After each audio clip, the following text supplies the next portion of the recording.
Hello दोस्तों, आप सभी लोगों का C S A biology concept YouTube channel में स्वागत है। आज हम लोग पार्ट टू आपका जो क्वेश्चन सीरीज था S T A D H O exam targeted question series था उसका पार्ट टू आज हम करने वाले हैं। पार्ट वन में हमने 10 क्वेश्चन डिस्कस किए थे जो कि बहुत महत्वपूर्ण है आपके एजीटीए के लिए, आईबीपीएस के लिए एंड यूजी एंड पीजी का। यदि कोई आप एंट्रेंस एग्जाम या S T A D H O ये सब जो भी आपके एग्जाम्स हैं उनके लिए ये बहुत महत्वपूर्ण सीरीज है। यदि आप एसटीए या डीएचओ की प्रिपरेशन कर रहे हैं तो आप इस सीरीज को ज़रूर देखें और चैनल को सब्सक्राइब करें। यदि आपको वीडियो अच्छी लगे तो आप वीडियो को लाइक एंड शेयर भी करें। चलिए हम चलते हैं पार्ट टू की ओर। पार्ट टू में हम देखेंगे आपके 11 से 20 तक 10 क्वेश्चन एंड आपके 1 से 10 तक पार्ट वन में हम डिस्कस कर चुके हैं। तो जो 10 क्वेश्चन हैं उनको हम लास्ट में उनको रिवाइज भी करेंगे। तो चलिए चलते हैं जो आपके क्वेश्चंस हैं। तो आपका जो क्वेश्चन है इसमें आपका क्वेश्चन नंबर 11 है, most suitable crops for dry land farming in heavy black soil.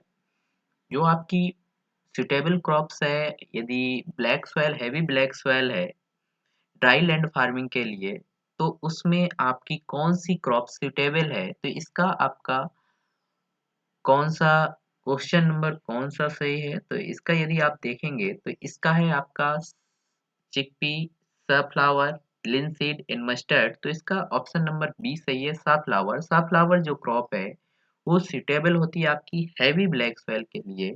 Next question है आपका question number 12, डेपोग method of rice nursery is introduce from. तो आप अच्छे से जानते हैं, बहुत सिंपल क्वेश्चन है कि डेपोग मेथड जो है वो इंट्रोड्यूस किया गया था कहाँ से। तो आपका आपके सामने ऑप्शन है China, Japan, USA, non of these. तो आपका ये जो डेपोग मेथड था वो फिलीपींस मैनीला से इंट्रोड्यूस किया गया था। जिस इसमें ये ऑप्शन नहीं है तो इसका हो जाएगा none of these, question option number D. Next question है question number 13, the Brix value of sugar cane juice refers to. जो ब्रिक्स वैल्यू है शुगर केन का वो क्या बताता है। तो आप अच्छे से जानते हैं कि ब्रिक्स वैल्यू शुगर केन में आप मेजर करते हैं जिसका इंडेक्स वही 17% के आसपास आपका आता है। जैसे कि आप इसमें ब्रिक्स वैल्यू में आप किसका मेजर करते हैं, जूस में किस चीज का मेजर करते हैं। तो ऑप्शन है आपका content of total solids, content of total sugar, content of sucrose या नॉन ऑफ दीज। इसमें आप टीएसएस मेजर करते हैं तो content of total solid. Next question है आपका question number 14, most exhaustive crops in point of view of nutrient removal. Nutrient removal point of view में उस हिसाब से न्यूट्रिएंट रिमूवल का काम कौन सी क्रॉप्स करती है। तो इसमें आपका ऑप्शन है मेज, ग्राम, लिनसीड या वसीम। तो इसका ऑप्शन आपका इसका सही आंसर है क्वेश्चन नंबर 14 का option number C, linseed. Linseed crop जो है वो न्यूट्रिएंट रिमूवल का काम करती है। नेक्स्ट क्वेश्चन है question number 15, on sloppy land the best cropping system. यदि स्लॉपी लैंड है तो उसके लिए बेस्ट क्रॉपिंग सिस्टम कौन सा होगा। ऑप्शन है cover cropping, B contour cropping, C strip cropping, D none of these. तो इसका सही आंसर है स्ट्रिप क्रॉपिंग। नेक्स्ट क्वेश्चन है आपका question number 16, delinting of cotton seed में बी डन विथ। जो डीलिंटिंग किया जाता है कॉटन का, कॉटन में डीलिंटिंग जो प्रोसेस होती है वो कौन से केमिकल से किया जाता है। तो आप बहुत ये सिंपल क्वेश्चन है जो कि आप हर बुक में, सभी बुक्स में आपको मिल जाएगा। H2SO4 जो है वो डीलिंटिंग के लिए यूज होता है। इसमें ऑप्शन है H2SO4, NaOH, NH4Cl, NHNO3। सही आंसर हो जाएगा H2SO4।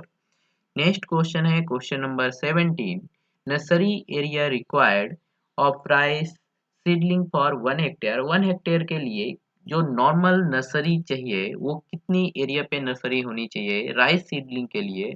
तो वो आपका ऑप्शन नंबर ए है 0.05 हेक्टेयर, 0.01 हेक्टेयर, 0.15 हेक्टेयर, 0.20 हेक्टेयर।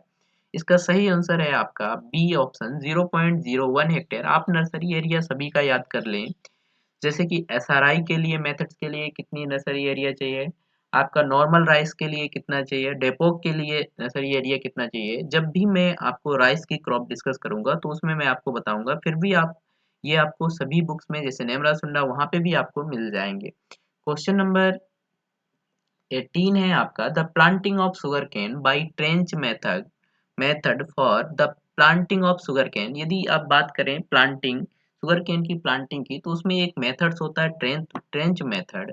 वो क्यों यूज किया जाता है, क्या होता है उससे, तो उससे आपका ऑप्शन नंबर ए है इम्प्रूव जर्मिनेशन। जर्मिनेशन इम्प्रूव करने के लिए ट्रेंच मेथड का यूज करते हैं, रिड्यूस लॉजिंग के लिए, इम्प्रूव टिलरिंग के लिए, सेव सीड सेट्स के लिए। तो आप अच्छे से जानते हैं ट्रेंच मेथड का हम इसलिए यूज करते हैं कि जो गन्ना है, गन्ना हमारी लॉजिंग की प्रोसेस से लॉजिंग जो है वो कम हो, वो रिड्यूस हो जाए, लॉजिंग जो वो गिर जाता है गिरे ना, रिड्यूस लॉजिंग के लिए हम ट्रेंच मेथड का यूज करते हैं। क्वेश्चन नंबर 19 है, ग्लाइफोसेट इज अ, ग्लाइफोसेट जो आपका हर्बिसाइड है वो किस प्रकार का हर्बिसाइड है।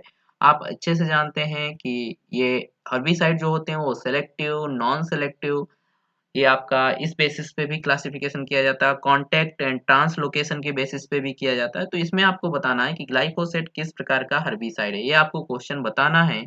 आपको कमेंट सेक्शन में ये क्वेश्चन बताना है मुझे। क्वेश्चन नंबर है 20, बोल्टिंग इज रिलेटेड टू। जो बोल्टिंग है आपका, ये यूपीपीएससी एसटीए डीएचओ प्री का 2020 का क्वेश्चन है कि बोल्टिंग जो प्रोसेस है किस क्रॉप से संबंधित है, sugar cane, cauliflower, sugar beet या नॉन ऑफ दीज। तो बोल्टिंग प्रोसेस हमारी जो रिलेट करती है वो शुगर बीट से, किससे, शुगर बीट से। ये हमारे 20 क्वेश्चन आज के हो गए। हम जो पार्ट 1 में जो क्वेश्चन थे उनको हम रिवाइज कर लेते हैं। जैसे क्वेश्चन नंबर 1 था हमारा, बायोडायनामिक्स टर्म वर्ड ड्रिव्ड फ्रॉम, तो ऑप्शन नंबर 1 था Greek word. In domestication of dogs आपका 10,000 बीसी में डोमेस्टिकेशन किया गया था। थर्ड क्वेश्चन है, फर्स्ट कल्टीवेटेड क्रॉप्स कौन सी हैं, तो व्हीट एंड बार्ले है, डी ऑप्शन सही है। क्वेश्चन नंबर 4, कृषि सुक्ति बुक वाज रिटन बाई कश्यपा या विश्वनाथ, तो इसका आंसर सही था कश्यपा। क्वेश्चन नंबर 5 पे, grafting technique introduced by Portuguese. And question number 6 है आपका, journal of agriculture and horticulture was published in 1824 AD. इसका ऑप्शन नंबर ए सही है। क्वेश्चन नंबर 7 है, international meteorological organization was established in 1873। And question number 8 है, what is the genome of Brassica species, जो कि आपको मैंने कहा था कि इसका आप मुझे कमेंट सेक्शन में आंसर बताइएगा, जबकि इसका सही आंसर है what is the genome of Brassica species, A A B B C C.